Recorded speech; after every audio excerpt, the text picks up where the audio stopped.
Hey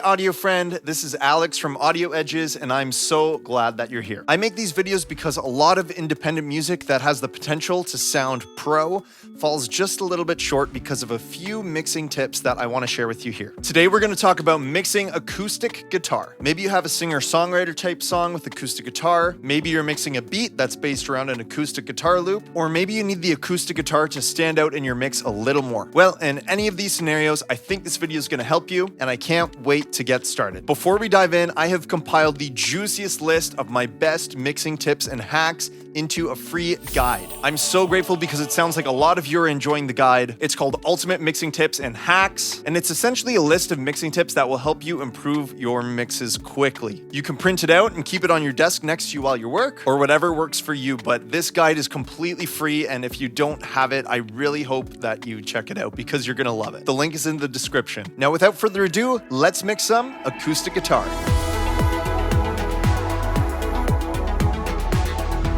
All right, guys, we are here. We hopped into the DAW. We are looking at Pro Tools right now, but really what we're going to talk about today, any DAW will do the trick. It's not about the DAW. It's about what we're doing to these guitars. So first of all, let's just talk about what's going on in this session. I have an acoustic guitar part that sounds like this.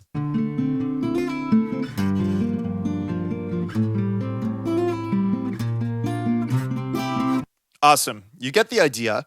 And what I've done is added some processing that can help just get that guitar to feel a little more shiny, tame some of the boominess in it, and just add a little bit of sweet, saturation compression along the way. So we're going to take a look at exactly what we did to get the guitar to sound more like this.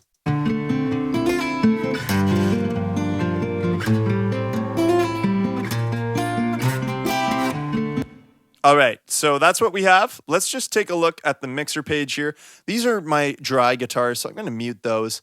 And as you can hear, we got the guitar sounding a lot more bright and a little more wet with a couple reverbs we added. So I'm going to start from scratch with you guys and go through exactly what's going on. Let's loop a part of this guitar to get us started. And what I'm going to do is look at one of these guitar tracks. Essentially what's happening is we have two guitars. We have an acoustic guitar left and an acoustic guitar right. And all this is a doubled part. So it's not the part copied and pasted twice. It's the exact same acoustic guitar, part, but recorded twice, two separate performances. And if you haven't already recorded your acoustic guitar and you still need to do that, I suggest you record the part twice because this will allow you to pan it left and right, which really gives it a wide sound. For example, let's just listen to this one acoustic guitar down the middle. Okay, and we have an acoustic guitar right here, or an acoustic guitar 2, the exact same part, play it again. But of course, it was a separate recording, so the performances are slightly different. So let's pan one left and one right, and you'll hear what happens here.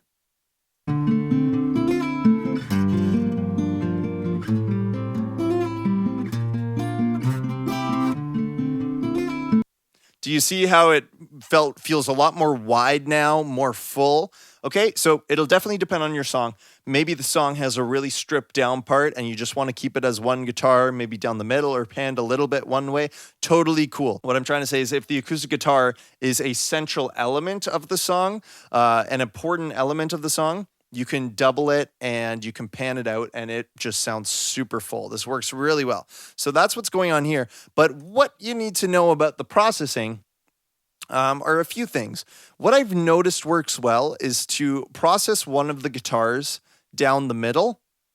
So what I'm going to do is take the acoustic guitar left, for example, and put the panning in the center, and then I'm going to process this to sound as best as I think it can sound, and then I'm going to copy that processing over to the other guitar, making sure, obviously, that the guitar was recorded with the same mic, same settings, right? And I'm going to then copy that processing over and pan them out. And there's different ways to do it. I could pan them left and right, send it to a bus, and then process them both together, but I find that doesn't quite work. And the reason that is because the compressors will be reacting at slightly different times to slightly different peaks. So I like to process them on their own first. Maybe I could send them to a bus and add a little more compression, but in this case, I didn't find I need to do that. I just processed one of them to get it sounding good, and because the guitar settings are exactly the same, copied over the panning, and once I panned them out, it sounded great. So most of the time, this method works really well for me for processing doubled guitars. Okay, so let's just look at one of these guitars, and I'm going to choose acoustic guitar left and see what we need to do first. So let's have a listen again.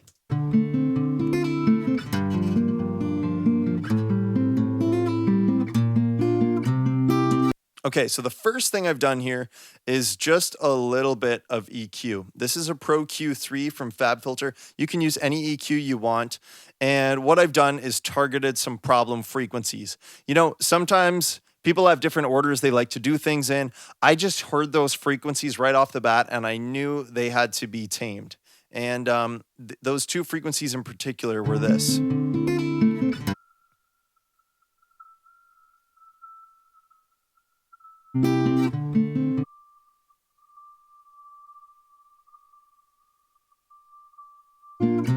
So all I've done is, let's actually start on a blank slate here. All I've done is listen for those frequencies that I found to be troublesome.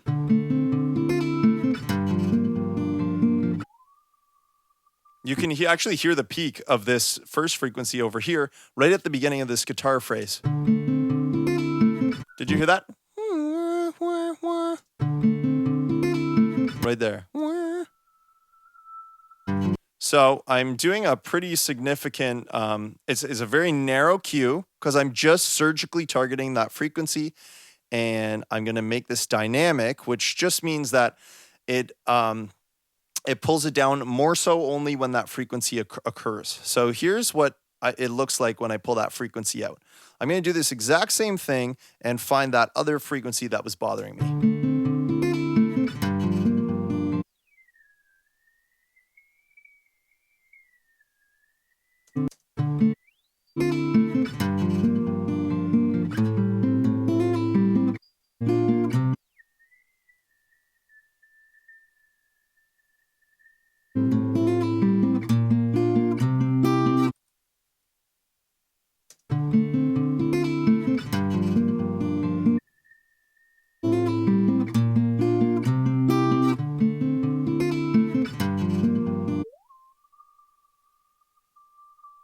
There's a frequency that's bothering me right there too, so I'm going to pull that out as well.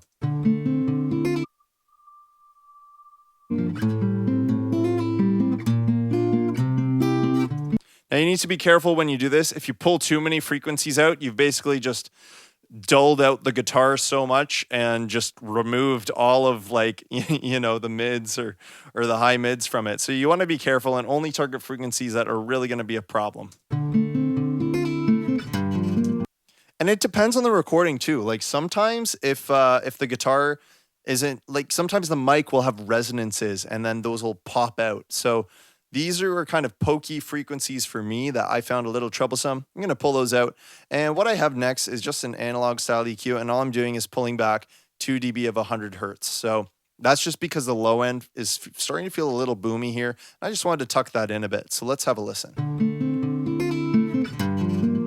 So bypassed. And I'm going to take it out of bypass. It'll just sound a little thinner on the low end.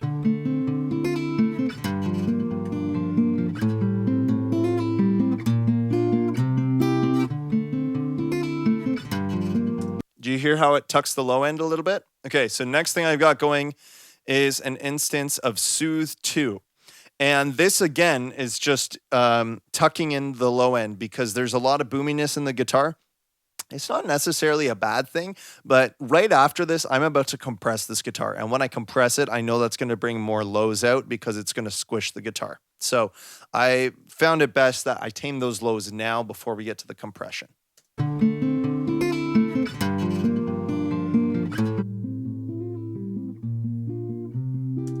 Okay, so what are you seeing in front of you? This is a plugin called Soothe 2, and it suppresses resonances. So I just grabbed a preset under Guitar Acoustic, and I got the Deboom My Acoustic preset and tweaked it to what you're seeing now.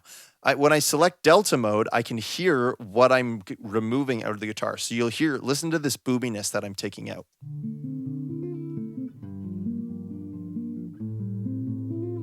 Now there is a lot of like body there that is sounding, that's a good sound, but remember when I compress it, I'm bringing some of that back. So this is what I've tamed. Let's bypass it.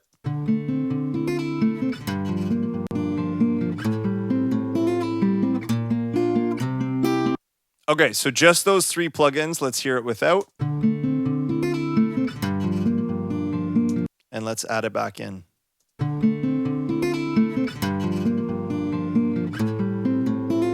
So we've cleaned up some of those resonances. We've deboomed or pulled out some of the lows. And now we're just going to hit it with a compressor. This is from Slate Digital. This is just an emulation of an opto style compressor. So something like maybe an LA2A. And all I've done is dialed in a little bit of peak reduction, and I'm just compressing it a little bit. I tried when I was playing around with this chain, I tried compressing it more with a more aggressive 1176 style compressor, and it just felt like a little too much for this guitar part in particular. So I'm just doing a little bit of compression with an opto compressor. And usually these compressors, they're not as aggressive, and the compression sounds really nice and smooth and creamy. So I felt that worked best with this guitar in particular, and I'm just going to play that to you guys bypassed and with compression on. That was with it on. Let's bypass it. Okay, let's add the compression.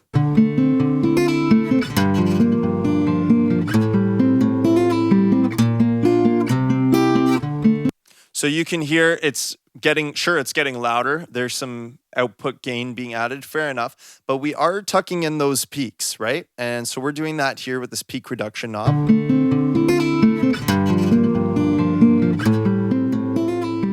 See how once I start compressing it more, you can really hear the compression? I'm trying to make this compression a little more subtle, a little more transparent in this case. So I'm not going crazy with it.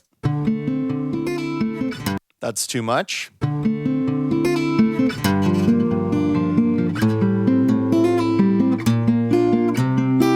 Something like that feels really good. So I've got a ratio of about 4, anywhere between, depending on the guitar, depending if it's strumming, depending on the part, anywhere between like a ratio of 4 to maybe around 12 will be good for acoustic guitar. I find usually 4 or 8 is a good spot. 8 might even be a sweet spot, depending on, of course, the guitar part again. Right now, I felt like just a little bit of compression is all I needed. So I didn't go with too high of a ratio. I didn't go too aggressive on the peak reduction. And I just dialed that in with an opto style compressor to just smooth it over a little. So that's what we have going on next. It's a bit of compression. Now with the compression, what did we talk about a minute ago? We said when we add a compressor, it can bring in some low end, because think of the compressor like squishing the whole track together. The lows are coming up, the highs are maybe tucking in a little bit, and you end up with, of course, like a fuller sounding track because the lows are coming up with the compression. So essentially what I need to do now is I pulled out the lows, because if I had this boomy guitar going into the compressor, it would just be too out of control. So I tucked in the lows first, compressed, and now I'm tucking those lows back in. There's different ways to do this. Sometimes you may not want to pull all the lows out because you want that body in the guitar, especially if you have a bass guitar in the song and stuff like that to fill it out. But if it's more stripped back and guitar is one of the main elements and needs to fill in the low end as well, you might want to leave some of those lows in. But here's what I did. I added this EQ, and you can see I actually did a high pass or a low cut here, just around 60 hertz. There's nothing below there that I need. Typically with acoustic guitars, I'll cut anywhere from, 85 even up to like 120. It really depends on the song and what other elements are going on. But in this case, just to get us a nice guitar sound, I did a low cut here, and let's listen to these frequencies I'm targeting. Let's bypass it first.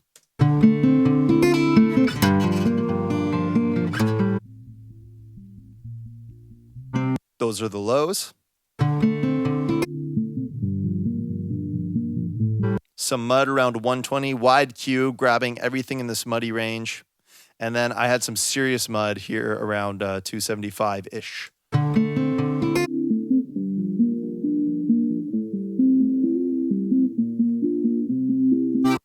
So let's hear that with the EQ applied.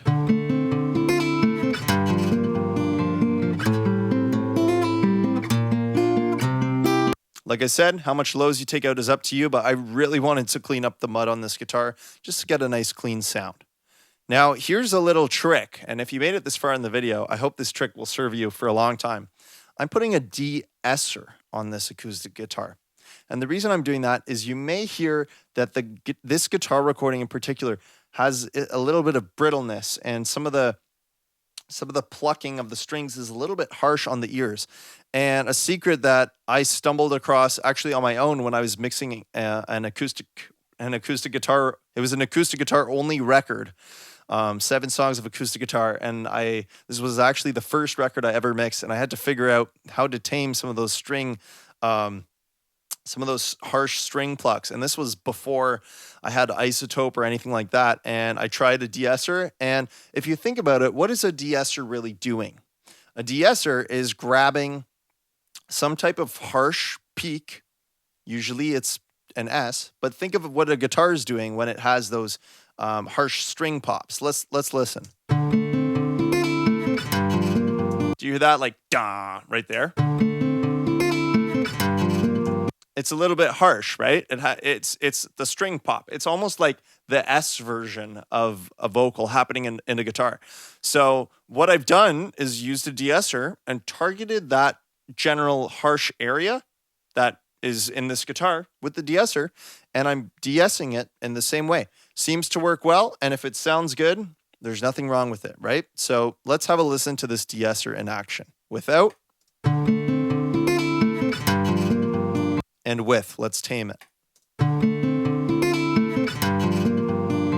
Just a little bit better, right? A little smoother, a little less harsh on the ears. I can use this side chain button with this Waves de-esser to listen to what I'm taking out. That's how I dialed in the frequency. Okay, so that's what we're doing next, is de-essing. Last up, I felt at this point the guitar is starting to sound pretty good. It's sounding round, full, nice smooth EQ, not too many lows, taming the highs a bit. And now it's time to add some saturation. I'm using Radiator. I'm not trying to like distort and use saturation and like crush the guitar. That's not what I'm doing. I'm literally just adding a little bit of this Radiator mixer amp, which is just emulating a little bit of just a little bit of console coloration. So basically this is just coloring the sound a little bit, maybe distorting it on a low level, and it depends how much I push into it, right? So I'm just adding some warmth in the bass and just crunching the treble just a little bit. Honestly, this is so subtle, but I'll show you with the mix knob what's happening. So here's without, and here's with. Let's drive this mix knob a little harder.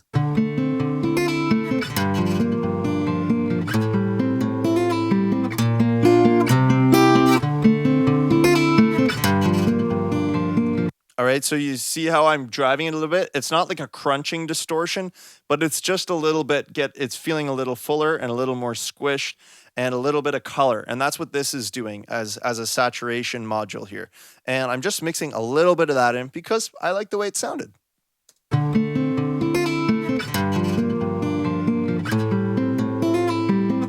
So honestly, it's barely doing anything, and that's kind of the way I want it. I want it to be transparent in this case, but just add a little bit of color. Okay, we're almost at the end of the chain here, and you've almost made it to the end. So if you made it this far, you're going to be a pro acoustic guitar mixer in just a short amount of time. All right, so here's what we're doing. Last up, this muddy area around above 200 here in this guitar. Driving me crazy, super muddy. Listened on a couple different speakers and on the headphones. I'm just like, I'm going to tame this area because I know as soon as I add more production to this guitar, you know, if this is a part of a beat, I don't want that mud there. So you can see I'm pulling that out again right here.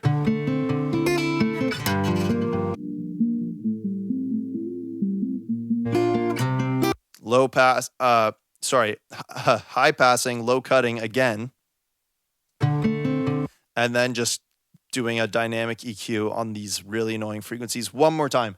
Sometimes you have to like keep molding the guitar because as you add a little more saturation or if you add a little more compression, it's going to make some of those problem areas come back out again. Because if it's really muddy or you have really whistly resonances, they'll be brought back out. So sometimes you have to hit them a couple times to get them good.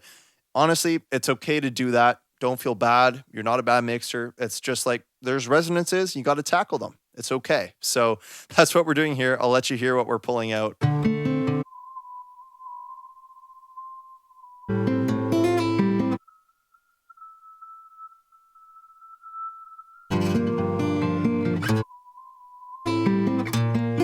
And depending how trained your ear is, like you've been hearing those resonances throughout this chain already. So if you're with me, I think we can agree that those had to be pulled back a little bit. And now this acoustic guitar is sounding a little bit better, in my opinion. Last thing I did was I grabbed another instance of this Soothe plugin and I found setting called a bit too percussive. This is just a preset under acoustic guitar, and this preset is incredible. Basically, what it does is similar to what we were doing with the DS earlier. It's just tucking in some of those percussive string hits, and this can happen when you brighten an acoustic guitar. We didn't do a ton of brightening in this case. Often I'll need to brighten an acoustic guitar a lot because the microphone has a dull sound, but this one wasn't too bad with the brightness. So I'm just taking care of a little bit of the percussive string hits here. And I'll show you again with the Delta mode what we're removing.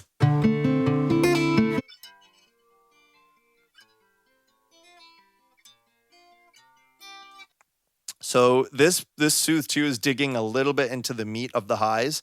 And that's okay in this case. It really depends, but you'll hear it's actually removing some strings squeaking as well as some percussive parts. And I found that this setting worked out fine. So let's hear it bypassed. And with.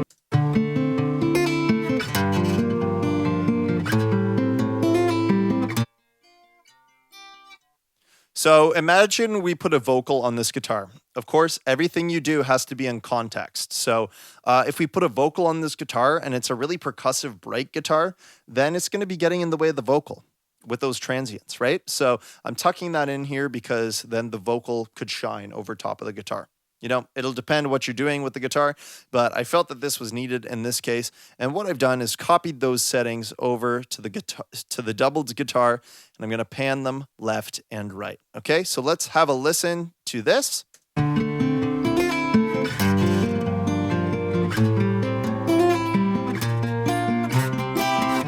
Nice. Okay, and let's bypass all the plugins to hear context.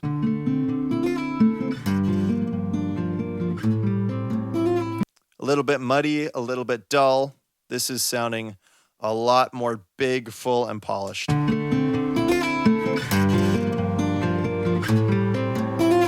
Okay, next up, I've just added a couple reverbs. You can see I sent using a send here. I named it Guitar Reverb 1, and that's going here to this. Okay, I'm going to unmute it. And this is just Verb Suite from Slate Digital, and I just grabbed the preset called Acoustic Guitar Booth. And what this does is it adds a pretty short reverb onto it that just puts the guitar in a space, so it's not so dry. So let's bring it in with the send. We like to leave the reverb track. This is an aux track or a return track. We leave it at 0, and we dial it in using the send, which we're sending to this reverb. So let's hear what it sounds like. And let's start on just one of these guitars.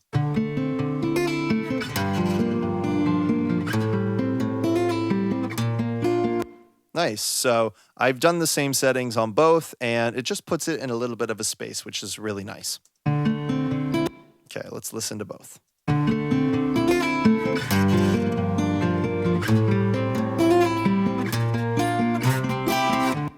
Awesome. Okay, and let's do Guitar Reverb 2. So if you've seen some of my videos, you know that I like to talk about layering reverbs, whether it's vocals, sometimes guitar. You know, in some cases, if the production's more busy, I wouldn't be layering multiple guitar reverbs because there's not that much room for it in a busier production. I might just need one reverb, maybe a little delay, depends. But just to get these sounding good, I wanted to put 2 reverbs, one short and one just also still pretty short, but just a little bit of a bigger hall feel. Okay, so this is just, once again, Verb Suite from Slate Digital.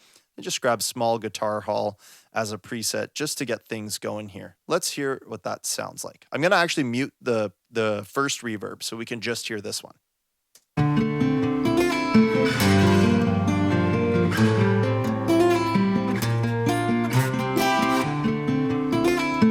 Okay, so I drove it up so that you could hear it a little more and hear what it's really doing, but it doesn't need a lot because we're going to blend it with that first reverb. Okay, so no reverb and a little bit of space. Okay, a little bit of space.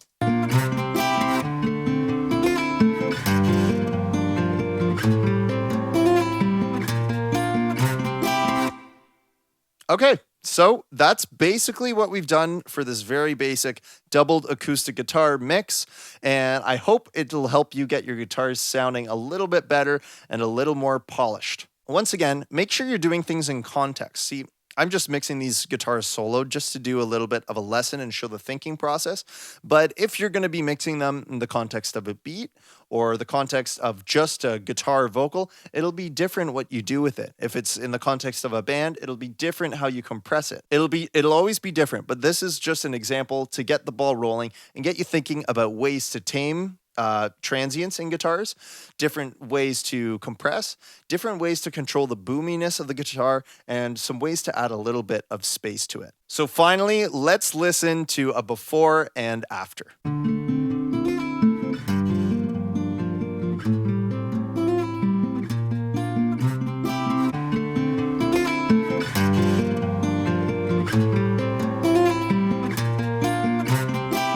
Awesome. Well, friend, you made it to the end of the video. Thanks so much for mixing some acoustic guitar with me. I hope that you found this helpful and that you can use some of these strategies to help get your acoustic guitar sitting better in your song. Otherwise, don't forget to go download the free Ultimate Mixing Tips and Hacks guide, which is going to help you see improvements in your mixes right away. I'm so grateful for all the likes and comments, and if you haven't already, don't forget to subscribe to the channel because we have a lot more content like this coming out soon, and I don't want you to miss it. I'll see you in the next video.